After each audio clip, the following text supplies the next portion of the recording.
On est de retour sur Zone Radio et comme je vous l'avais promis tout le long de cette émission, pour cette troisième partie qu'on a voulu la plus large possible, la plus grande possible, la plus lourde possible, et ben c'était impossible de faire appel à quelqu'un d'autre que Monsieur Hugo Pérez, qui a accepté très gentiment, comme je disais en début d'émission, d'être le parrain de l'émission cette année et qui a pris des risques qu'il ne mesure pas encore. En attendant, Hugo, je te remercie d'être avec nous ce soir et je te souhaite la bienvenue une énième fois sur Zone Radio. Bonsoir à toi.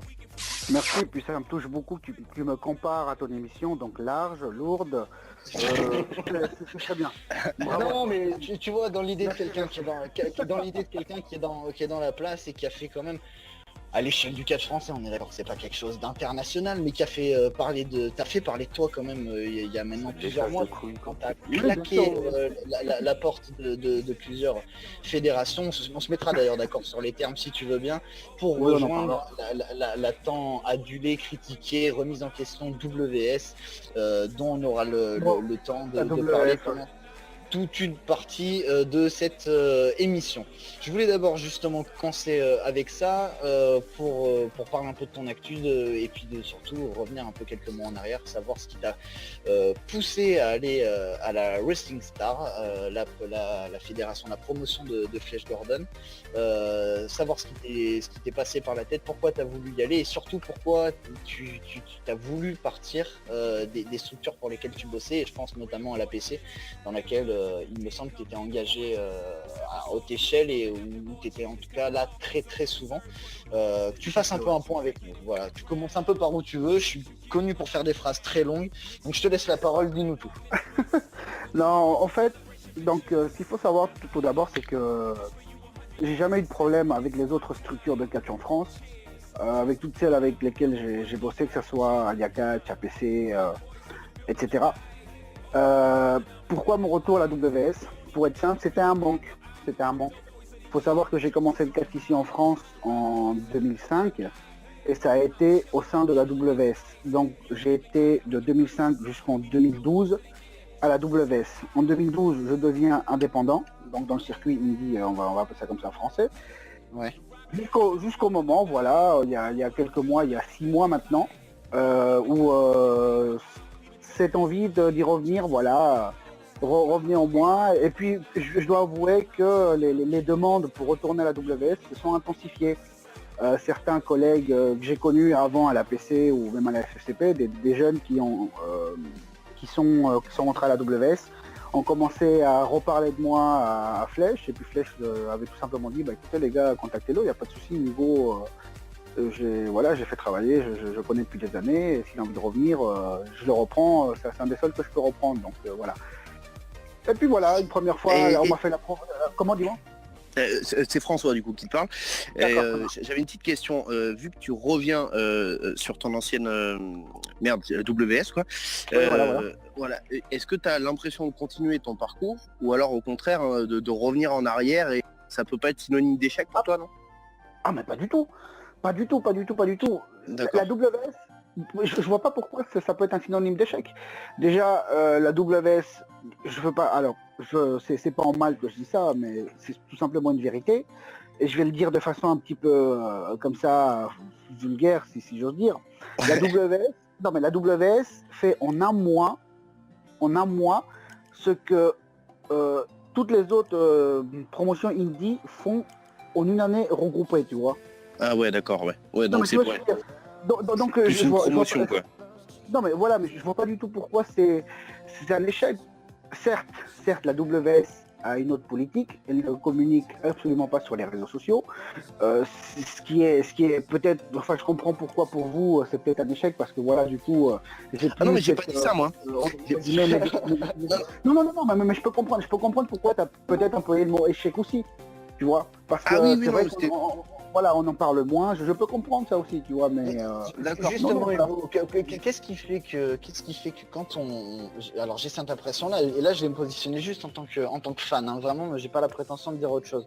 Qu'est-ce qui fait, selon toi, que justement quand des mecs rentrent à la VS, ou alors sont à la VS, on a l'impression qu'ils disparaissent complètement du paysage du catch français, connu par les fans, comme tu dis, sur les réseaux sociaux, et pour rentrer, donc, comme ça a pu être dit et notamment ça avait fait, j'allais dire, polémique avec nos collègues de Vox Catch qui avaient écrit un article sur la VS en parlant Oui, de... d'ailleurs, depuis j'adore utiliser, enfin pour désigner la VS, j'adore utiliser leur terme à eux, l'univers parallèle. Mais si tu regardes bien, non mais il faut bien lire cet article-là, parce qu'en plus cet article, il est bon cet article. Il est très bon. Cet article, quand tu le lis, ils disent qu'il y a du monde, que le public il est en folie, que quand tu vois tous les matchs, tu as des catcheurs avec des physiques. En plus, ils le disent la même chose que tu vois pas la plupart du temps dans les structures indie. Le seul truc qui allait pas pour ces gens, enfin pour ces gens-là, pardon, c'est pas péjoratif, mais pour l'équipe, pour l'équipe de Vox Catch, c'est que c'était pas un catch qui leur correspondait, parce que c'est pas le genre de catch qu'ils voient à la télévision. Tu vois. Et ça c'est quelque chose que tu peux comprendre, que ce soit pas le public visé et que leurs propos entre guillemets étaient mal interprétés parce qu'ils ont pris un tollé sur les réseaux sociaux. Alors on sait ce que ça vaut sur les réseaux sociaux. Hein, je comprends très bien, mais faut prendre les choses un petit peu. Voilà, faut les comprendre, faut discerner tout ça et les interpréter comme il faut. Parce que je vais dire un truc, j'en parlais justement il y a quelques semaines avec donc le président de la fédération, M. Jean-Marie Albouy. On a reparlé de cet article-là, et je te dis, même lui était content de l'article, parce qu'au final, il ne disait que du bien. Il faut comprendre une chose, la WS, ici en France, c'est tout con, je vais dire ça tout con, voilà. La WS en France, c'est comme la WWE aux États-Unis. D'accord ? Ouais. Donc c'est la WS, ils ont un produit qui va toucher un public global, général, c'est-à-dire que quand tu vois une affiche WS dans la rue, n'importe qui va se balader avec sa famille dans la rue, il va se dire ah bah tiens il y a du catch dans ma ville, bah tiens on va emmener les enfants, mes grands-parents ils en parlaient, mes parents ils m'ont parlé de catch, bah tiens ça va être marrant, on va passer un bon moment. Et là ta salle elle est remplie, voilà. Il touche un public général. Et après voilà t'as les structures plus APC, t'as les structures voilà vraiment indie, tu vois, où ça va vraiment toucher ceux qui suivent vraiment le catch sur internet, qui sont là, tu vois, qui désirent un seul type de... Qu'est-ce qui fait aujourd'hui, selon toi, que l'AVS est vu comme un univers parallèle et que les fans de catch actuels en France ont des complications pour y aller, ne sont pas forcément chauds pour y aller, en tout cas les fans qui sont sur les réseaux sociaux? Mais ta propre question, je pense qu'elle te donne une réponse. Comme je te le disais en plus juste avant, la WS ne se focalise pas que sur les fans, tu vois. La WS veut toucher un public familial, un public beaucoup plus large. Beaucoup plus large. Je pense que le jour où la WS voudra retoucher uniquement que des fans, on va dire, je pense qu'elle refera ce qu'elle a fait dans le passé avec Eurosport. Il faut se rappeler que la WS passait sur Eurosport pendant les années 90. Et donc, refaire une diffusion télévisuelle. Là, je pense que oui. Là, la WS va s'intéresser à faire, je pense, oui, dans le coup, pour le coup, peut-être des storylines, des choses comme ça, comme c'est arrivé dans les années 90. Mais pour l'instant, elle préfère juste toucher un local. Et voilà pourquoi je peux très bien comprendre que les fans de la WWE actuelle ou de la New Japan actuelle, enfin, je comprends très bien ce que tu veux dire, puissent la bouder un petit peu et ne la comprennent peut-être pas. Parce que c'est un autre public, voilà, c'est un public qui va bouger sur les réseaux sociaux. Et la WS touche tout simplement un public qui va bouger tout simplement, qui va aller dans les rues, qui va regarder les panneaux d'affichage, je sais pas, à l'extérieur de leur maison, enfin, tu vois ce que je veux dire. Ouais. La différence est juste là. Mais dans tous les cas, c'est quand même le catch qui est présenté, c'est quand même le catch qui est mis en avant. Et puis ça fonctionne parce que les salles sont toujours remplies. Et puis actuellement, c'est la structure qui a le plus de galas par an, voilà, en France. Marion, est-ce que... Attends, excuse-moi. Maintenant, Eurofemme, je pense, voilà. Pose ta question à Hugo et puis après Nassir, on te laisse la parole. J'ai une petite question, donc coupe-moi si je me trompe, mais il me semble du coup la WS c'est la seule promotion en France qui fait des contrats d'exclusivité, donc vous n'avez pas le droit justement d'aller dans une autre promotion. Et est-ce que ça justement ça te dérange pas de ne pas pouvoir aller ailleurs? En France. Mais du tout. Dans ce cas-là, non, mais en France, dans ce cas-là, je te dis, c'est la même chose que la WWE. Donc, va voir John Cena, peut-être que vous allez vous dire, mais il se prend pour qui? Vous me parlez de John Cena. Non, mais c'est la même chose. Va voir John Cena ou un mec comme l'Undertaker, dis-lui, mec, aujourd'hui la WWE te file toutes les dates que tu veux, te donne autant de bookings que tu veux et tout. Est-ce que tu veux rester avec eux ou tu as juste envie de partir en indie comme ça et puis voilà, avoir peut-être les dates à l'occasion que tu veux ou quoi que ce soit? Tu vois ce que je veux dire? Ouais, bien sûr. Non mais voilà, j'ai une structure qui me propose tous ces avantages-là. Et faut pas oublier que c'est quand même moi qui acceptais d'y rentrer, sachant comment ils fonctionnent, puisque j'ai bossé avec eux pendant 8-9 ans, tu vois. Donc je savais très bien quoi m'attendre, et justement ça me plaisait tu aussi. connais la maison, quoi. Non mais je connais la maison, et puis au bout d'un moment, tu vois, ce qui m'intéressait aussi, c'est juste, voilà, avoir une structure, avoir un directeur technique, tu vois, qui va me dire, bah écoute Hugo, tiens, voilà ton planning pour les 3-4 mois à venir, voire pour les 6 mois à venir, et pas être là à contacter des promoteurs à droite à gauche partout en disant je suis disponible pour telle date, ça vous intéresse, un poids lourd, machin, et à me vendre, tu vois ce que je veux dire, à faire ma pub.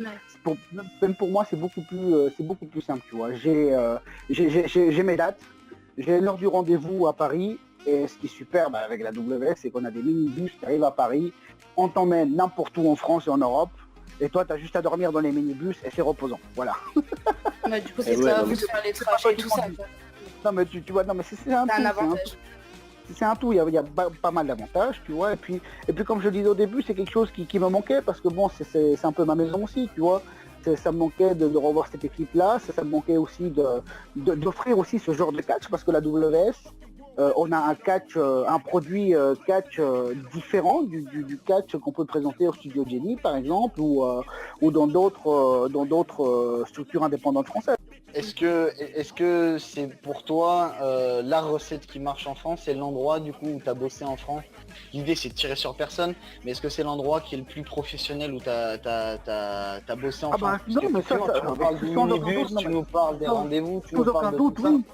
Mais sans aucun doute, oui, et c'est pas pour insulter les autres, mais bien sûr. La plupart du temps, quand on va chez les autres organisateurs, chez les autres promoteurs, on a le promoteur, c'est la plupart du temps, voilà, j'ai vécu, ils voient le catcheur qui a le plus d'expérience peut-être, et puis il leur dit, bah écoute, tiens, tu peux te charger de la carte, ou tiens, gère les catcheurs, et voilà. Alors que à WS, déjà, faut comprendre aussi qu'à WS, les responsables, les patrons de la WS, c'est des vieux de la vieille. D'accord, c'est des gars qui ont connu, je parle par exemple de Monsieur Jackie, je parle même de Flèche, qui ont connu la grande époque vraiment du catch français, le catch avec tradition, enfin le catch avec ses règles, ses traditions, c'est comment dire, ses secrets, tu vois ce que je veux dire, toutes ces choses-là, et tout ça fait que c'est un milieu extrêmement structuré. Même dans les vestiaires, hein. Tu sais, dans les vestiaires, c'est très très carré. On se mélange pas, on parle pas n'importe qui. On a une façon de se tenir, de se présenter devant les organisateurs. On a une façon c'est une structure extrêmement sérieuse. C'est chacun à sa place. Nassir, chacun à sa place, exactement. Est-ce qu'aujourd'hui tu peux dire que c'est une des seules fédérations en France, d'après ce que tu me dis, une des seules structures, parce qu'il y en a plein qui n'aiment pas le mot fédération, une des seules structures en France où la marque est plus forte que les gens qui sont à l'intérieur? C'est-à-dire que j'allais dire, il y a une soumission, un respect de l'institution VS qu'il n'y a pas forcément ailleurs, où ailleurs on fait venir des gros guests de l'extérieur et qui sont plus la tête d'affiche du produit, et que la VS serait plus sa propre tête d'affiche à elle. Oui, parce que non mais c'est tout à fait vrai ce que tu dis, parce que la WS c'est un, comment dire, comme je le disais, c'est une promotion, c'est une structure qui va vouloir toucher un public très large. Donc le packaging qu'ils offrent en premier, c'est un packaging qui doit attirer tout le monde, d'accord, tout le monde. Contrairement aux autres promotions, voilà, où ils vont se focaliser encore une fois sur une fan base, en ramenant quelqu'un qui est connu que par certaines personnes. Parce que crois-moi qu'à la WS, si tu ramènes quelqu'un de connu, comme c'est pas un public, voilà, qui est visé, les gens ils s'en battent les couilles. Enfin, excusez-moi de dire ça comme ça. Tu peux ramener, je sais pas, non mais tu peux ramener, je sais pas, peut-être en ce moment Alberto Del Rio, je parle. Sur les, je sais pas, la VS elle va remplir sa salle comme d'habitude, tu vois, il y aura peut-être 1000 personnes comme d'habitude, mais sur les 1000 personnes, t'en auras juste 50 qui vont se dire, ah putain, ouais, c'est le mec de la WWE, c'est Alberto Del Rio, et pour tout le reste du public, ça va juste être un catcheur comme les autres de la soirée, tu vois. Mais au final, est-ce que, alors très rapidement Hugo, et après on passe à la suite, est-ce qu'au final c'est pas un peu, et je continue dans ton parallèle avec la VVE, où au final la VVE aux États-Unis touche une partie du public qui est spécialiste de catching, enfin spécialiste, qui aime le catch indie, etc., mais quand même la plus grande majorité des personnes qui regardent. Non, je t'arrête. Là, je t'arrête justement parce que tu viens de dire une bêtise. Comprends juste un truc. La WWE, justement, c'est la VS, et quand tu regardes Raw SmackDown, c'est ce qui va toucher le plus large public. C'est pour ça qu'il passe à la télévision. Et si j'ai bien compris, quand tu regardes NXT ne passe pas à la télévision parce que NXT va vraiment toucher du coup juste des fans. Tu vois. D'accord. La différence, c'est même tu le vois dans le catch. Quand les gars de NXT passent au main roster, tu vois qu'ils catchent plus du tout de la même façon. Mais c'est parce qu'ils doivent être accessibles à tous. D'accord, donc on est sur quelque chose de plus large. Écoute, je te remercie déjà de cet éclairage-là et ce point sur la VS qui, à mon sens, permet de rétablir certaines choses et sortir un petit peu des on-dit et des rumeurs. Je finis très rapidement, j'invite juste vraiment même les fans d'internet à assister au show WS parce que je pense que la plupart sont restés un peu avec l'image de la WS peut-être des années, début des années 2000, tu vois. Donc depuis le temps, voilà, ça a changé, donc n'hésitez pas à venir, il y a plein de jeunes nouveaux talents, je pense à Yasmin Osmani, je pense à Batsapel Waldan, je pense à qui d'autre, à Adam Benzeba, qui par exemple eux venaient de la PC, et puis voilà, ce sont des éléments qui ont explosé au sein de la WS et il faut pas hésiter à venir les voir, quoi. Eh ben écoutez, on peut qu'encourager, c'est ce qu'on a toujours fait avec les autres structures et maintenant que tu as pu éclaircir un certain nombre de choses au niveau de la VS, eh ben écoute, je ne sais que suivre ce que tu dis. Effectivement, l'idée c'est de pouvoir aller se rendre compte soi-même du produit qui nous est proposé avant d'émettre ne serait-ce qu'une critique de part des qu'on a pu entendre à droite.